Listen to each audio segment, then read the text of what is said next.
Welcome to Tube Talk, where I'll be interviewing either virtually or in person content creators in the hope to learn more about the people that we subscribe to and we follow on YouTube. So my next guest is, fair to say, a patriotic West Australian. He loves camping solo and nothing more than sipping a cup of tea while watching a fire. He's a painter, he drives a Nissan and has big aspirations for his channel. Meet Matt from Westralian Offroad. Hey Matt. How's it going? Good brother, welcome Good. to Tube Talk. How you doing? It's only taken us, what, I'm going to say 6 months to make it finally happen, but Yeah, we're here. I'm not going to lie, it's been a minute. Yeah, trying to get, I reckon we were back and forward probably for, maybe 4 weeks. Yeah, this one, no, didn't work out. The next one, yeah, we'll try. Didn't work out, so on and so on. But The weather and all the rest of it? yeah, weather and just commitments, and I had a bit going on, and well. So brother, I've got a couple of questions written down because being 57, my memory's not so flat. That's what I got to look forward to, eh? Yeah, but mate, we'll go all over the place if that's okay. And if I yeah. look down and sort of refer to some questions, Yeah. Apologies up front. Mate, I get sidetracked at the best of times. So you'll need those notes, no doubt. Cheers. Yeah. So brother, your YouTube channel name, where did it come from and what's this background behind the naming of it? Oh, in all honesty, I didn't take that too serious. I wanted something that, was semi-serious. I wanted something that sort of gave the alluded to the fact that I am obsessed with WA. You're obsessed with no shit, Sherlock. And does that? Yeah, you Yeah, noticed. surprise, Yeah, yeah. that's good. I'm glad. But it was different because everything was. I didn't want something that was like to do with the car. I didn't want something that was to do with you know how some. Yeah, I didn't want it too specific. I wanted to keep it general, but sort of allude to the fact that it's WA content. And I saw Westralian. I think it was Westralian roofing or Westralian plumbing or something on a ute, literally on a ute, as I was driving home from work one day, and I just went, "That's the one." And how long ago was that? Westralian Offroad. I started the channel in September 2019. Wow, okay. Yeah, so it's been 3.5-ish years. Yeah. So you went bang, started the YouTube channel and the name is Western Australian. Yeah, Westralian. Yeah, Westralian. Bang, right from the get-go. Yeah. Okay, yeah. cool. I did sit on it for a week or so. I was trying to find something that, like I said, didn't want it to be about the car or anything, you know, like patrol, whatever, or something like that. Wanted it to stand out, wanted it to be a bit cryptic. And then I was thinking about it for a good week or so because I wanted to start the Facebook page and the channel. I'd already put a couple of videos up just under my name on my personal YouTube, and I was like, no, I gotta let's get real about this. And thinking about names and words and things for a week or so, and then I saw that on the side of a ute, and I was like, that's me, that's done. Let's take that one. Yeah. So are you from West? Are you a Dinky? Yeah. You're born and bred West Aussie? Yeah, fair dinkum. I was born in Midland. I grew up in Midland, and then about 16, then we left and went to Mandurah. Okay. And I've been in Mandurah since. Yeah. Okay. Yeah. So you're a patriotic West Aussie? Yeah, through and through. Yeah. Where's Kel from? She was born in Mandurah, so she's been a Mandurah local for her whole life. Right. Okay. Yeah. So it's a shame Kel's not with us, but Yeah. hi, yeah. Kel. She's got commitments. She's at work and she's quite busy. So, and she doesn't really I don't want to speak too much for her, but she doesn't really care much for this sort of stuff anyway. She likes to come out and camp, and she's happy to be in the odd video, but that's about as far as her enthusiasm for it all goes, really. So she's happy to sit back and. And how long ago did you guys meet? And We got together. And where did you meet? We met. Or how did you meet? All three. How was she? I'll say when first. When it was 10 years ago, about 10 years ago, 9.5 years ago. We're coming up for our 10 year. And we crossed paths on Instagram, gave each other a follow, and then we connected on Facebook. And one day she just sent me an inbox saying hello. And from there we caught up, we hung out a bit, and we've been yin and yang since, mate. Yeah. Wow. Yeah, just all. This rest is history from there. Yeah. Good story. Good Yeah, story. not a beautiful modern day story. Yeah. So we touched on, Kel being busy, what she's doing, Yeah. and I think you were working a couple of weekends ago. So what exactly is it that Kel does for a crust, and what do you do for a crust? She's in retail. She's a manager in a big retail company. Right.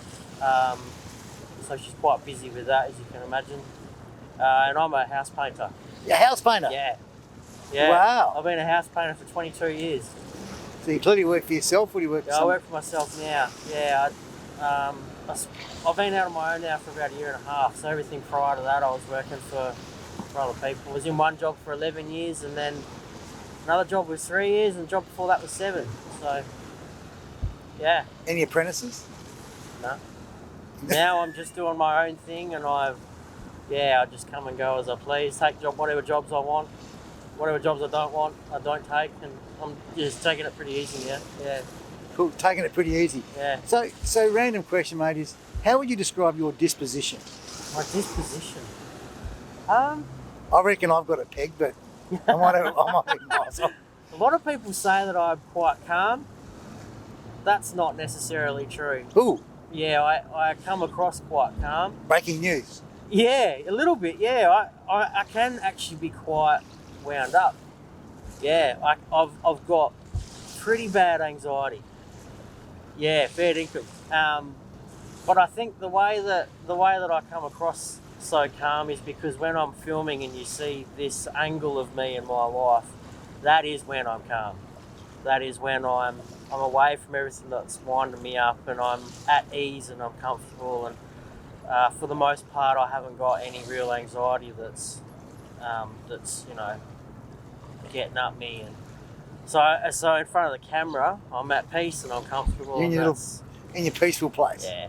So Yeah. give us an idea of what's the trigger that sets off your anxiety. Well, it's been around since I was a young fella. I've had anxiety since I can remember. Right. Always had trouble going to school. I had separation anxiety from home and from my parents when I was really, really young.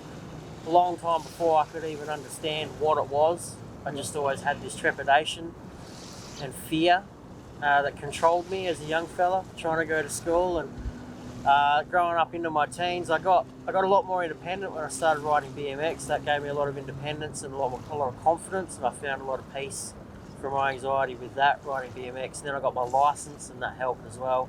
And then I was able to go to work, and so it calmed down a lot once I got old enough to understand it. And then I had little things like that I could do that would help ease it.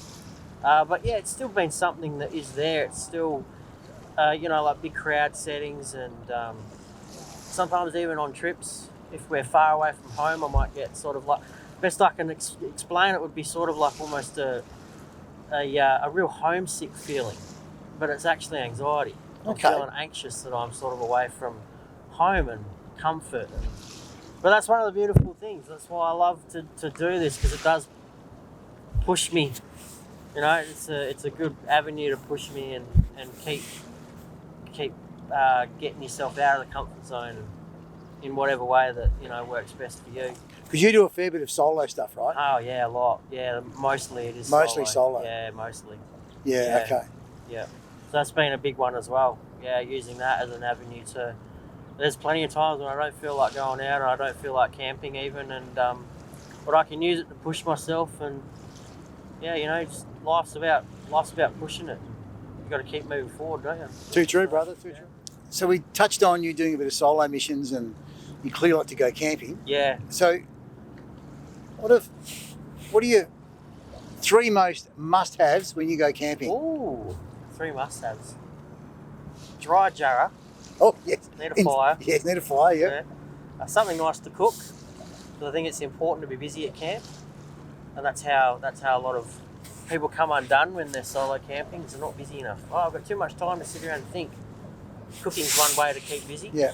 Eat Stops some you nice drinking food. too much too. Well, that too. If you're a drinker, drink. But I'm not a drinker, so Yeah. I like to cook, and I don't know, I might have a tea or hot chocolate or something. But Yep. or the odd sneaky beer, but it doesn't happen often. 3, Number 3. probably a comfy chair, man.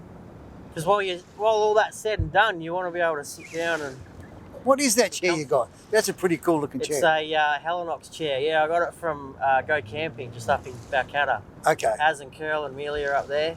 They've got a beautiful little treasure trove of all sorts of camping gear, which a lot of folks, I'm sure, will recognise that name and familiar with the store. Yeah, I got it from them, and it's a funny little thing. You kind of shake it, and it will fall into place and erect itself. And it's hiking gear. It's fancy, expensive hiking gear, but it's worked well with the patrol just because I got a bit extra space in there now, and I don't have to worry about something so big and bulky trying to get in. I can fold that down. Gets in there a bit easier. That's the reasoning for that.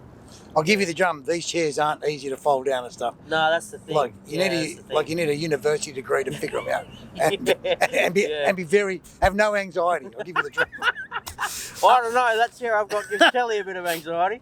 Every time she sees it, she kind of cringes a bit, and so they don't come without their troubles. Let me tell you. So 2019. Let's go back. So Yeah. so your YouTube journey. Take us from 29 when you started. So what we've touched on is that you started under your own name. Yeah. You threw a couple of vids up, and then you saw a tradies ute go past, and you started up your YouTube channel with this name. Yeah. So give us the journey, because what do you got now? 7,000? How many subscribers? Oh, I think it's approaching 6,000. 6,000. Okay. Yeah. And you've got Patreon. Give us the journey, brother. I used to enjoy making videos for Instagram.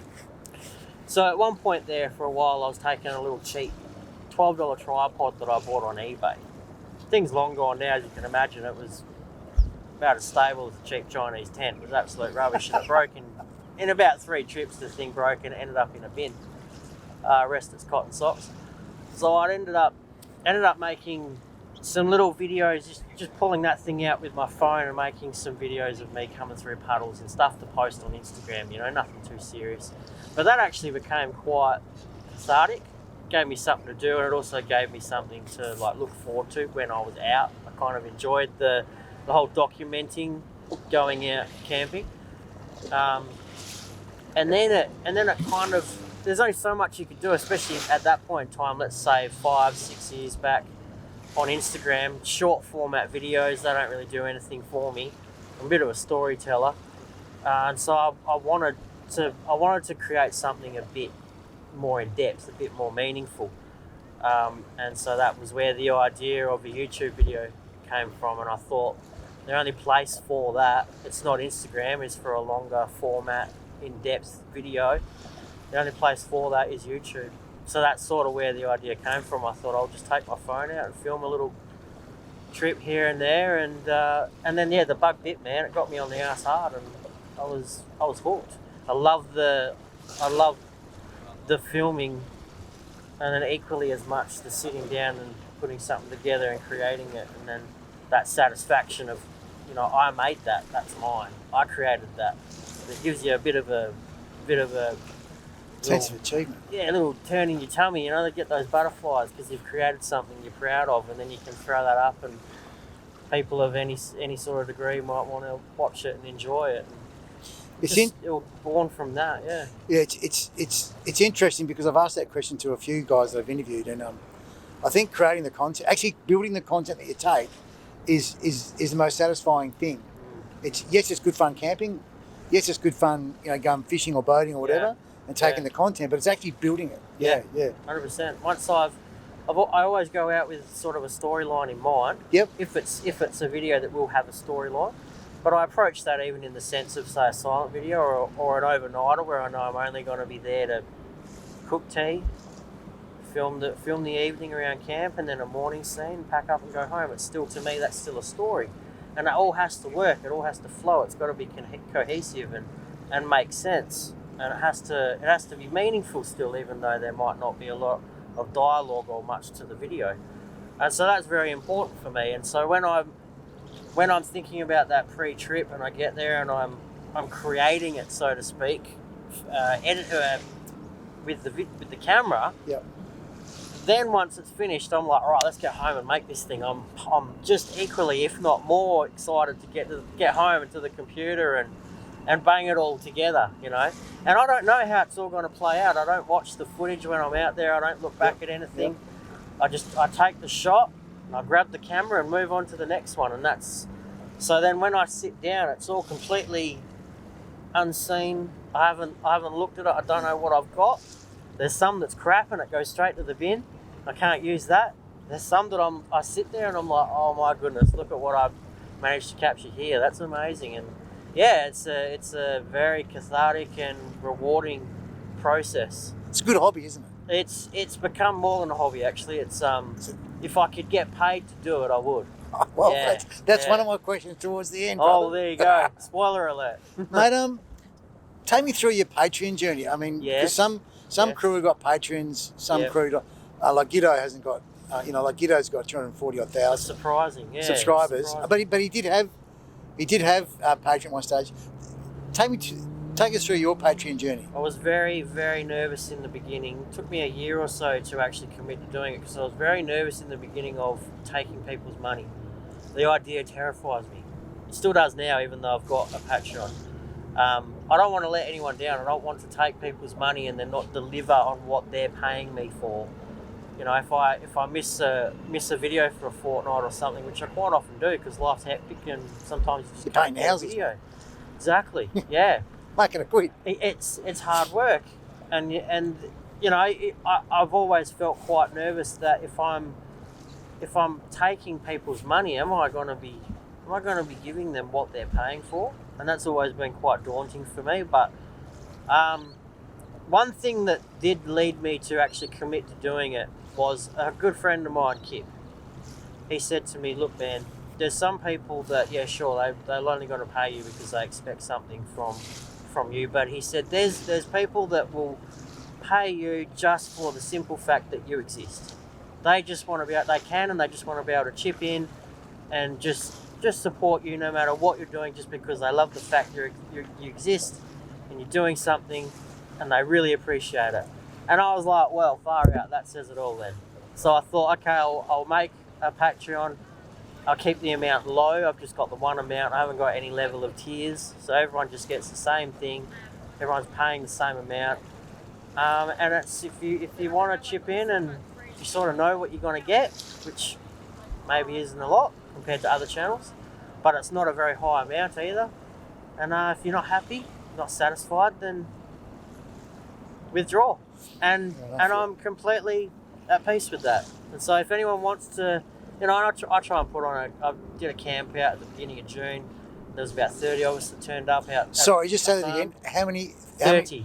30. How many? 30. So 30 Patreons. Yeah, I've got 38 Patreons and 30 came. So Well done. yeah, so it's a very awesome little community that I've managed to surround around the channel, and I've drawn them in, I've lured them in, you know, and With your seductive, with your, yeah. with your I've waved seductive my magic wand and give me no. your money, mate. So your style is quite. Who inspired your style? Because your style is quite nichey. Yeah, There's got to be one content creator. there's or not one. Or couple. No, there's Well, I can think of a couple that I can see similarities. Yeah, okay. It'll be interesting to hear that. Yeah. I've drawn a lot from a lot of years watching Ruthie and Graham back in the day. They obviously were storytellers. Like the way Ruthie would his touring was so focused on history and points of interest. The four-wheel driving was a very small component too, and same with Graham in the early days as well. The vehicle part of it, even the camping to a degree, wasn't the hero of the content. It's just one small piece or avenue of the entire package. Yeah. And so, as a young fella growing up watching that kind of stuff, that was what impressed on me. We owned four-wheel drives to go and see things. We didn't own four-wheel drives just for the sake of owning four-wheel drives. Yeah. We loaded them up with everything we could to go and sit out in the bush and see things for a week or whatever. And the four-wheel drive was the avenue for that, and the swag was the ability to stay out there for nights on end, and if you sort of get what I'm saying. Yeah. So I drew a lot of that sort of idea and mentality, which is translated into my videos from that kind of concept with Ruthie and Graham Cahill. Then as let's say, moving forward into when I wanted to start doing my own thing, I took a lot from Alex from Intense. Okay, yep. Which is probably no surprise, because he was very calm. He had the very calm disposition. Yeah. Exactly. Yeah. And that was something that really only he was doing, because everything else was just like full driving and ruts and mud and smashing cars and CVs and I'm like, man, you're giving me anxiety simply from sitting here watching this. Like, I don't want to do that. I want to go out and I want to see cool things and I want to learn about trees and birds and history and I thought no one's doing that. It was a crying shame that we'd moved from this era of Bush Tucker Man, Malcolm Douglas, Ruthie Graham, to now all this sensationalised, hyperactive nonsense that I felt, in my opinion, that was just so obnoxious and I couldn't relate to it. I'm sure, it definitely had its place, and don't get me wrong, I'd still go out and have a good wheel, still enjoyed four-wheel driving, but to that degree it was just so, it almost felt fake and fabricated just for the sake of views. And now you look, these few years now, you look at the way some of the channels have gone, and that's exactly what it is to a T. And so I wanted my content to have that calming, like I go to the bush to sit in the bush and burn everything off, burn some wood and cook a steak. I don't... Yeah. That's me switching off. Well, then I kind of missed your mark, because I actually had you pegged, I think his name's Banham. Oh, yeah. Like the guy that just... Yeah, Chris. Chris Banham's, all his video footage is silent. Yeah. And he sort of takes you on his journey. Yeah. So that's... I sort of thought to myself before I asked that question. Yeah, okay. I bet you he's taken some inspiration from that dude. Chris has this ability to... some of his camera work and his editing can be chaotic but calming at the same time. Yeah. He's very erratic, but it's because it's sort of silent ASMR sort of stuff, it's very calming at the same time. So yeah, I wouldn't say I've taken so much from him, but I can definitely appreciate him. Yeah, no, fair 100%, call. Yeah. So you've touched on it a few times now as far as setting up cameras and on to the next shot. Do you have a signature camp shot? What is your signature camp scene? Oh, geez. Good question. That is I've never even thought about that. I mean, nothing beats the shot of someone sitting around the fire. Probably my if I did have a signature shot, it would be me sitting there with the billy on the fire and a cup of tea in my hand. Yeah. And I got the camp set up in the background. Yeah. I'm in a jarrah forest or something. That'd be my signature, I think, just sitting around the fire, sort of like I am now. I just need a cuppa in my hand and the billy's on. Yeah. I actually thought about that. I thought about bringing down but it would have been a little gas butane burner. I thought about that. Yeah. Yeah. All right. So do you have, you need to put a number on it, I suppose. So your three most favourite camping locations where you've got your dry jarrah. Yeah. And your solo. Yeah. They don't have to be in order, but where are your three go-to favourite places? I've always had from when we moved from Midland obviously being up there, and we used to muck around a lot in the bush and the hills up that way. Yep. So a lot of jarrah forest, a lot of that kind of environment, clay dirt, especially riding BMX and that. Once we'd moved from I'm taking the real long way for this answer too, by the way, so I apologise, but once we can edit it out. Yeah, if it stinks. I've learned how to do that. I am getting somewhere with this though, trust me.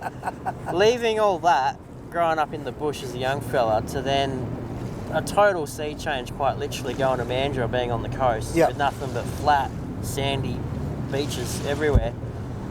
I was always reconnecting with the bush up in Dwellingup, because Dwellingup was directly straight up to K or whatever from Mandurah.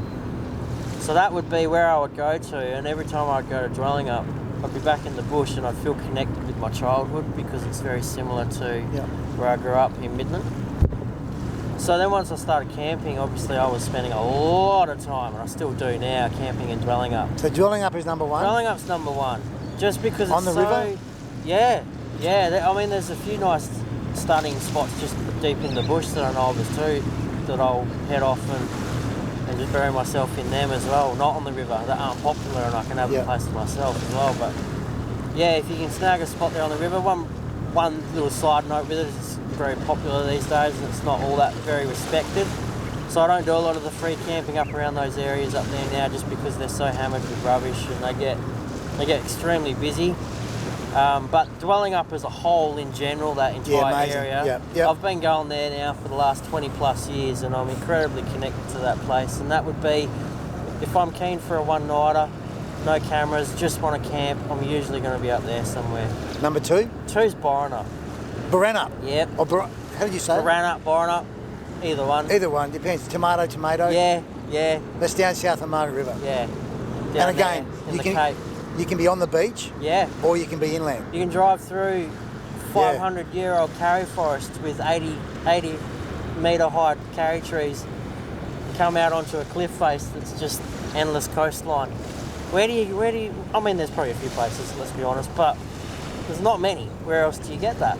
Especially so close. I can be down there in 2.5 hours. You're from Mandurah, you can. Yeah. A bit different for us up here. Well, yeah, that's true. Yeah. However, but no, Borenup, number 3. Sounds like a you problem, not a me problem. Number 3. Number 3, the wheat belt. Anywhere in the wheat belt. Well, okay. Yeah, because you imagine clear skies like this and you're waking up on a salt lake and that sun's rising in the east. Wow. It is going to turn it on. Some of the most amazing sunrises at first light you will ever see in your life. Fair dinkum. Wow. So that's what draws me out there, because I'm so obsessed with the bush. The bush can be very, not claustrophobic, but you really appreciate getting out into those flat, open spaces out in the areas like the wheat belt, goldfields, and you see the sky from a different way. You know, you don't get sunrises like that in the Jarrah forest. You go out there and you see the sunrise in a nice, big, beautiful, clear sky with nothing but a bit of salt bush around. Oh, mate. Classic. All right. Now, I think we need to put a disclaimer in here. Yeah. So you don't get any hate mail. All right. Especially from your mates. Sure. Because you've got plenty of... What I've found with this YouTube, this whole group of creators is that there is a community, right? So it's with... let's put the disclaimer in that you don't get any hate mail. Who are your favourite 3 content creators? Oh, jeez. Do you know what we can do? We can actually say, not in WA. Oh. Unless you want to throw your head in a lion's mouth. You know what? There's not a lot that I watch. You must have some favourite content. But if I'm gonna sit down and I feel like binging on YouTube,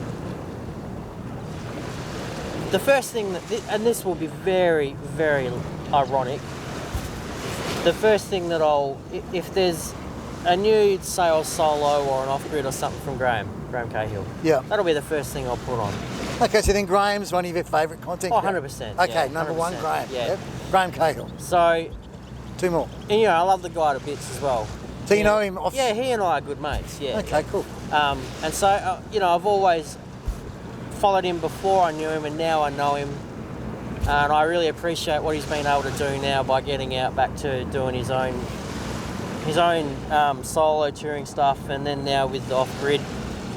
He's doing... It's really nice to see him thriving, doing what he loves again, which is touring and exploring.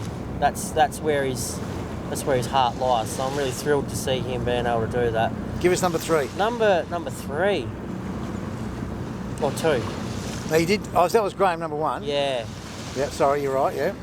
Anyone local. Anyone West Aussie. That's so general, isn't it? Yeah. Oh, you've really... Well, I mean, I like watching Whacker. I'll watch a bit of wild touring. These probably aren't in the category of like a specific favourite though. No, it's okay. They're your 3 go-to content creators. Oh man. Oh, I'm struggling here. It's okay. You've named 3. Well done. Tell us a bit about So one of my questions here is... I'm gonna have all these names come to me later on as well. Paul, we need to redo it, man. I've got it. I figured it out. You stitched me up. Hey, so one of the questions is, who is, out of the 3, who's your number 1? I mean, blind Freddie can tell it's clearly Graham Cahill. Yeah. Yeah. You know one that I was really enjoying though. Just as a side note, ABC, the YouTube channel, ABC's YouTube channel, they were putting up all the episodes of Bush Tucker Man. Okay, yeah. Les Hiddens. Yep. They were putting up episodes for a few months there, and so they were coming up every Wednesday night. Well, it might have been Thursday. No, it was Wednesday, yeah. Every Wednesday night I'd sit down and I'd have the remote ready to go because I knew Kelly would want to put something else on. I'm like, no, we're not watching anything else until I've watched this episode, and then you can have the remote. No So Married at First Sight so tonight, do you? one. Okay. If Les Hiddens was still making videos, he'd be my number 1 or 2. Okay. Mate, tell us a bit about your camera outfit. You and I touched on, like I said, it's quite an addictive hobby, this content creating, and I think even photography. What's your outfit look like? Pretty simple. It's a drone. I got a DJI Mini. Yep. 2. You got 2 of them, or it's a DJI Mini 2? It's a Mini 2. Right. Yeah, one Mini 2. And a Canon PowerShot. That's it. Well, I do have a GoPro. I've got a GoPro 8, but it never comes out because GoPros piss me off. Disclaimer. Do you know, I think I told you the story before we sat down. I've got this Canon M50 and you know, with mobile lovely phone. camera too. Yeah. So thanks, Pete. Pete from Wacker actually suggested I bought that. Yeah. He's cost me a lot of money. Oh, no doubt. Yeah. Yeah. But at the same time, he also said don't go overboard. So I don't think my wife thinks a little bit different because but you know, with good mobile phones. That's right. And I've got there's a GoPro 10 there and a 7. The 7's a bit dodgy, but the 10, that plus that, and a phone, and I've also got a drone as well. Good combination. Yeah. Cheers, mate. And what platform do you do your editing on? This will make you laugh. It's just iMovie. No, it doesn't make me laugh at all. Yeah, just iMovie. Okay, cool. Yeah, I used it from the very beginning. Now I'm just so familiar with it. I'm terrified to go to something else. But it's sort of it's working. The formula that I'm using, and iMovie's part of that, is working. And so I've just had no real need at this point in time to change. Yeah. So out of all your videos, out of all the episodes that you've got up, is there one particular episode that you can refer to and go, that's had the most views? And how many views has it had? That's a question you can take that on notice if you like. Ironically, I think the 2 of the biggest ones that I've got, well, there might be 3. One of them is my old GQ runaround video. What's a GQ? I had an old GQ Patrol. Oh, okay. Yep. Before I got the GU, I had a GQ. Well, it was like 3rd or 4th video in, I can't quite remember, but I did a quick little walk around, and that blew up. That's got quite a few views. Terrible video. Like how many? Terrible.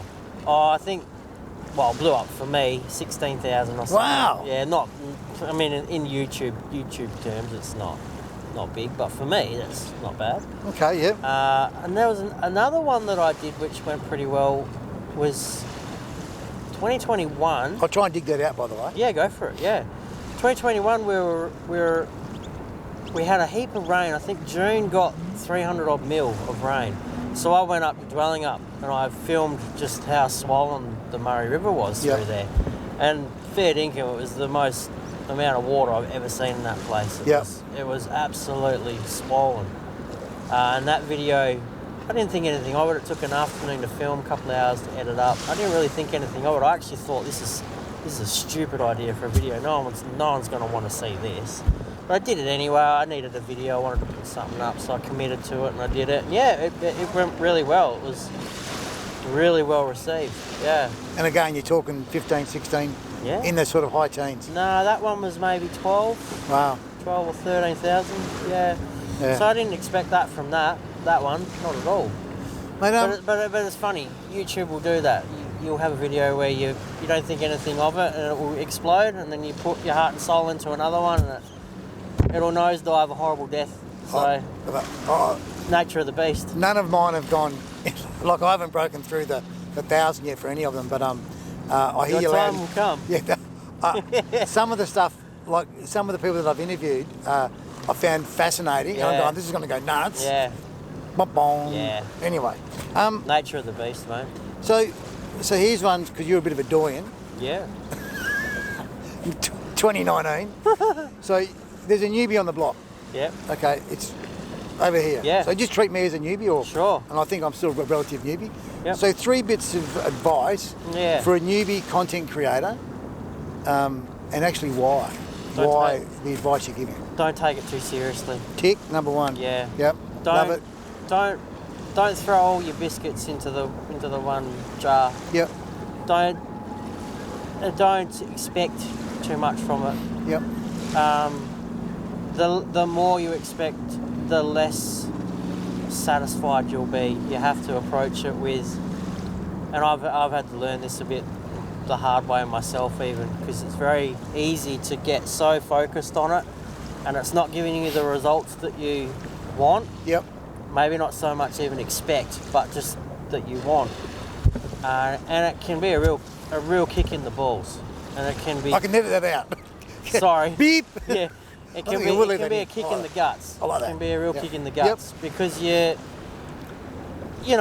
are investing so much into it, and you're investing your personality into it. It's a reflection of you. I like to think that what I'm creating is a reflection of me.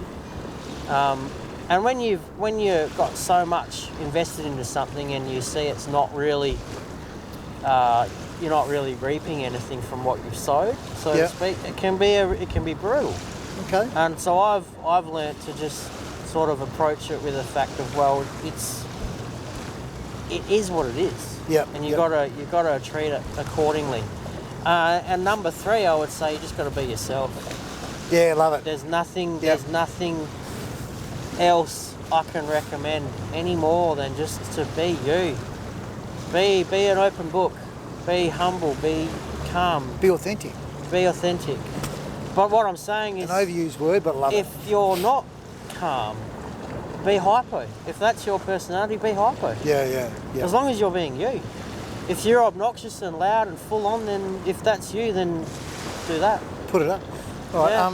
So this might surprise you, like I think it surprised Rowan. I don't think it did, but I noticed you've got a few tats, brother. Yeah.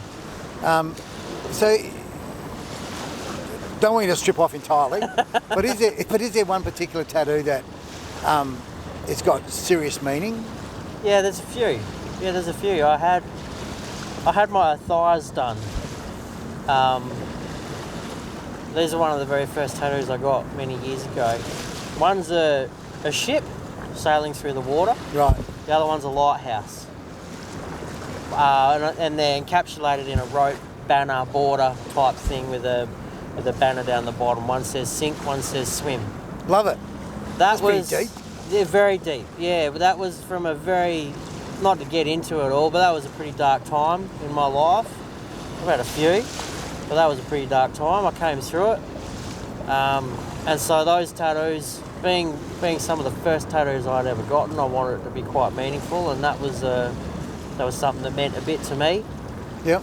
You know, you sort of your fight or flight responses kick in sometimes, and you can either sink or you swim. No, I like it, mate. Nice. That's one. And then another one I'll tell you is just my forearm. I've got another ship here. My pop was in the. Can you pull that one Navy. up, or are you going to I'll give it to me later? Yeah, I'll try. My pop was in the Navy, right? Don't show us your leg ones. You can send that to us later. Yeah, I can. Yeah, that's all right. Get Kel to help you. There might be a pause in it. We can edit that out. This one was for Pop. So Pop was in the Navy. He didn't die in the Navy. He served his time. Actually, you've got an anchor there as well. Yeah, I do. Yeah. Oh, that was just a drunken night. That's not even worth talking about. That was one of those ones you regret. Okay, we'll keep this one over here out of the way. Yeah. So Pop, you got Pop, and then once Pop died back in 2000, and then we lost Nan in 2017. So then once Nan, they both had gone, I got Nan and Pop there, and Pop obviously Mate, that's so cool. under the ship. Yeah. Yeah, so because he was in the Navy and he did his time, he was medically discharged. He was in the boiler room, so he got discharged for tinnitus. Yeah, exactly. Yeah, his ears were completely knackered. Yep. And then he lived a beautiful, fruitful life, had a family and everything else until he was taken out by prostate cancer. Wow. Yeah. Yeah, so that was for Pop. And then obviously All right. they're ones that have got some meaning behind them. I mean, yeah, and I think, I mean, I've got a tattoo. My wife's got a couple of tattoos. Yeah. My daughter's got a tattoo. I mean, it's an acceptable thing these days. They're very common these days. Yeah, and it's a way to express yourself, I think. Hey? Yeah, it is. I'm not a big believer in just going off and getting them just for the sake of being a cool guy. I think anything you do in life should have a little bit of purpose at least. So, well, I can't Except speak that too one. much out of school because, yeah. All right. We'll talk about that offline. What's your favourite camp meal? Camp meal. So, like I said, it's a bit all over the place. Sorry, mate. Yeah, no, a bit of steak and veggies. Steak and how do you cook your steak? I like to. I watched your steak video yesterday. Did you like too, that? By the way, that was good. Yeah. Thanks, mate. I like to throw it on. I wish I could say I cooked it, but again, I thought it was the missus. Yeah. So it's with full disclosure, my wife is a gold plate winning chef. There you go. She's going to hate me saying that. Dinner at your house tonight then. So Let she me knows know, that. I'll be there. Sorry, carry on. Thank you. Yeah, I'm a big fan of a steak. Yeah, a bit of eye fillet or a scotch. Yeah. I like to get the fire going pretty hectic, and then I'd throw it on and just turn it every 10 seconds or so. Yeah. Basically, burn the living sin out of it. And Oh, you're one of those ones. but but I still like it sort of medium rare in the middle. So cook the living shit on the outside, but so really Nice hot and on the outside. crunchy, bit of pepper and that on it, and yeah, fry the crap out of it or burn the crap out of it. Nice and crispy, and then in the middle she still retained a nice bit of moisture. Nothing to do with camping, but on the food bit, do you have a favourite pub meal? Pub meal is probably a steak sandwich. Steak sandwich? Steak sandwich. Do you eat the chips? Or a pork burger. If there's anything pork and burger in the title, I'm all about it. Do you eat the chips?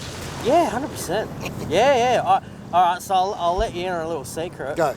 The way I eat my burger and chips is I always eat all the chips. Because they're hot. And then the burger. I'm hearing it. I do exactly, and I get told But off it's for a it. reward. You see, you're there for the burger, right? That's the hero of the dish, mate. Fair call. You don't want to be like eating chips after having the hero of the deal. You need to get the little, it's an inconvenience, right? Chips are a bit of an inconvenience. But they're a bonus We've when got they're to hot. eat them, get them done, and then the reward for getting through your chips, you have your burger. Exactly right, mate. No. Same. Okay, so last question. And again, we touched on this before, just while we're setting up. Sure. It's now 2025. Where do you hope the channel to be? Oh, I get hesitant to sort of. Do you have a vision? A vision would be, in an ideal reality, I'd love to think that I have become big enough to make it most of my income. Yeah. Okay. But This is 2025. But having said that, I do like the fact that it's not an income because I'm still enjoying it for what it is. Yeah. Once it's an income, it can become a business, and you're going through the motions and you're stressing about, constantly making money. Turning a hobby into something that's making you money is inevitably going to sort of taint, in my opinion, it can taint the purity of it. It's an escape at the moment for me, it's something else I can throw myself into apart from work. Yeah. I have a big week at work and I'm like, well, for instance, this week just gone, I've had a massive week at work, and now I'm out here, I've got the cameras in the car. After this, I'm hoping I'll go camp somewhere, I might do some filming, and it's something else that's not work. If it does become more of an income, or the main source of income, will I lose that It's a risk. zest I have for it? So Will it taint the product as well? Will it affect that's another risk. the product? But having said that, if it's too much, I just fall back into, because at the end of the day, there's nothing. Yeah, up and down, side to side, up and down. When you turn something you love into work, there's nothing better than being able to say, yeah, I love what I do. I do what I love for a living. So it's sort of chips are in the air. You can only try and give it a crack and see where they fall. So in closing, the year 2025. Let's go. 2 years from now, you are aiming for your channel. What about that? The real long way, didn't I? That's okay. So your aspiration is to do this full time. Yeah. And you're giving yourself a couple of years to get there. Yeah, I think I need a lot more than a couple of years. If 2025, if I could have 10,000 subs by 2025, no, but see, I say that and I don't really care about subs anyway. Oh, let's say by 2025, if I'm still enjoying this, Yeah. I'll be stoked. Matt, so good to meet you, man. I've really enjoyed the last half an hour, 45 minutes. Me too, man. And I mean that Me sincerely. too. So, I'm really happy you got me out. I'm stoked. And look at this. I know, right? It's the sun's out on a beautiful winter's afternoon, and and we're sitting here in what I reckon the best city in the world. Yeah, cool. Stoked, man. All right. Really, really stoked for you to get me out. Yeah.